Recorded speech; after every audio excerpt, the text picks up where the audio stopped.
হে দোস্ত, welcome to my YouTube channel from JK vlog from KC. তো guys finally আজকে আরেকটা নতুন ব্লগে আপনাদেরকে স্বাগতম। তো আজকে নতুন ব্লগে আমি আপনাদেরকে দেখাবো ইন্ডিয়ার মধ্যে যে নাম্বার 1 ব্রিজ নির্মাণ হইতেছে, যেটাকে বলা হয় ধুবড়ি টু ফুলবাড়ি ব্রিজ। তো আজকে আমি এই ব্লগে আমি আপনাদেরকে দেখাবো এই ধুবড়ি টু ফুলবাড়ি ব্রিজ, মানে এই ব্রিজের কিরকম ভাবে কাম কাজ করে এটাই আমি কিছু একটা দেখাবো। তো আপনারা যদি ঘরে বসে থেকে অথবা শুয়ে থেকে যদি এই ব্রিজের ব্লগ দেখতে চান, তাহলে অবশ্যই আমার ইউটিউব চ্যানেলকে সাবস্ক্রাইব করবেন, পাশ থেকে বেল আইকন বাজিয়ে দিবেন। তো চলুন কথা না বাড়িয়ে পিছনে ক্যামেরা দিয়ে আমি আপনাদেরকে ভালো করে দেখাই এই ব্রিজের কাম কিরকম ভাবে করে। তো চলেন।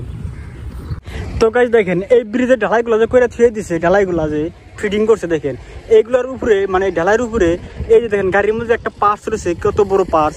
এই পার্টসটা কিন্তু এই ঢালাইয়ের উপরে লাগাবো, মানে এই ঢালাইয়ের উপরে ফিটিং করবো এই বড় বড় পার্টসটা। দেখেন দেখেন এখানে শুধু একটাই কিন্তু গাড়ি না, দেখেন এখানে অনেক গাড়ি আছে। দেখেন এই দেখেন এই একটা গাড়ি, এই দেখেন আমি আপনাদেরকে জুম করে দেখেন কতগুলো গাড়ি আছে। দেখেন এই দেখেন অনেকগুলা গাড়ি, দেখেন এগুলা গাড়িতে সব এগুলা পার্টস, মানে ব্রিজের পার্টস। দেখেন কত বড় পার্টস একটা। দেখেন তো গাছ এই একটা পোস্ট দেখেন, এই যে একটা পোস্ট, এটা পোস্ট মানে দেখেন এই যে মাঝখানে সেম টু সেম একটা ঘর, মানে এই পোস্টের মাঝখানে একটা ঘরের মতো মানে মডেল করছে। দেখেন দেখতে খুব ভালো লাগে। দেখেন আর এগুলো যে ডালার মতো যে আছে, ডানার মতো যে আছে, ডানার মতো এই যে এগুলাই কিন্তু উপরে তুলে লাগাইছে। দেখেন এই যে এগুলো এখন উপরে তুলবো আপনার জেসিবি দিয়ে। তো যাই হোক, এই পোস্টগুলো দেখতে খুব ভালো লাগে। আর একটা কথা হলো, তো আমাদের সরকার এই ব্রিজটা দিছে, মানে ধুবড়ি টু ফুলবাড়ি ব্রিজ দিছে। আর এত বড় ব্রিজটা যে হইতেছে এই একটা মরুভূমি চরের মধ্যে, এটা কিন্তু বহুত বড় কথা। তো গাইস দেখেন ব্রিজটার নিচের সাইড থেকে কিরকম দেখা যায়। দেখেন ব্রিজটা দেখেন নিচের সাইড থেকে কিরকম দেখা যায়। দেখেন এই দেখেন আর একটা দেখেন, এই যে পোস্টে কাম করানোর সময় যখন পোস্টে কাম করানো ছিল তখন গাঁথা খুঁজছিল, যার জন্য দেখেন পানি উঠছে। দেখেন এখানে গাঁথা করার পরে মানে গর্ত করার পরে পানি উঠছে, যার জন্য পোস্টের কামটা বন্ধ করে দিল। আর দেখেন এই যে বড় ভাইরা বেড়া দিতেছে, মানে ঘেরাও দিতেছে যাতে মানুষ এদিকে না আসতে পারে। দেখেন এই দেখেন বেড়া দিতেছে। দেখেন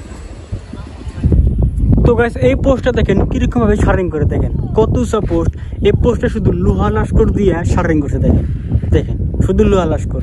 আর এই পোস্টের উপরে যে মালমাটা তোলা লাগবে, মানে লোহা লাস্কর তোলা লাগবে শারিং করতে আপনার এই গাড়িটা তুলবে। দেখেন এই গাড়িটা কত উঁচা। দেখেন এই গাড়ি দিয়ে আপনার এই পোস্টের উপরে মালমাটা তোলে। আর এই উঁচা গাড়িটা আছে, এই গাড়িটা 2 মাথালা গাড়ি, মানে এই গাড়িটা 2টা মাথা। দেখেন এই যে একটা মাথা। দেখেন আর এই যে একটা মাথা। দেখেন আমি আপনাদেরকে জুম করে ভালো করে দেখেন এই দেখেন এই একটা মাথা আর এই যে একটা মাথা। দেখেন মানে এই উষা গাড়িটা 2টা মাথা। দেখেন আর এই উষা মানে আর এই 2 মাথালা গাড়ি আমি কিন্তু এই ধুবড়ি টু ফুলবাড়ি ব্রিজটা দেখবার চাইছি।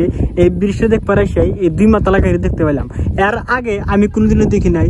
যদি আপনারা কোনোদিন 2 মাথালা গাড়ি দেখে থাকেন তো অবশ্যই আপনারা আমাকে কমেন্ট করবেন, যা হয়তো আমিও 2 মাথালা অথবা 3 মাথালা গাড়ি দেখছি। আর এই গাড়ি দেখেন, এই গাড়ি দেখেন কত লম্বা। দেখেন এই যে দেখেন কত লম্বা গাড়ি। দেখেন আর এই গাড়ি দিয়া আপনার এই পোস্টের যে পার্টস আছে, যেরকম পার্টস মানে বড় বড় লোহা টুহা হাবি যদি ঢালাই মালাই জানা লাগে আপনার এই গাড়িটা নিয়ে আসে। তো যাই হোক চলুন আমি আপনাদেরকে আরো বেলে কিছু দেখাই। আর আমি সামনে মানে দেখেন সামনে অনেকগুলো পোস্টের কাম করতেছে, সামনে অনেক কাম করতেছে।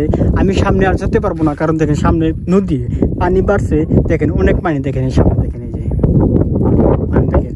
তো এই পোস্টগুলো যদি দেখবার যাই তাহলে দেখেন এই নদীটা পার হওয়া লাগবে। দেখেন কত পোস্টে কাম করছে। দেখেন কত কাম করছে। তো এখানে আমি আর যেতে পারবো না। যখন পানি কমবো, পানি যখন কমে যাবো তখন আমি সামনে যাই আমি আপনাদেরকে ভালো করে দেখাবো। তো যাই হোক আজকের জন্য এই ভিডিওটা এখান থেকেই সমাপ্ত। তো চলুন আজকের জন্য বাই।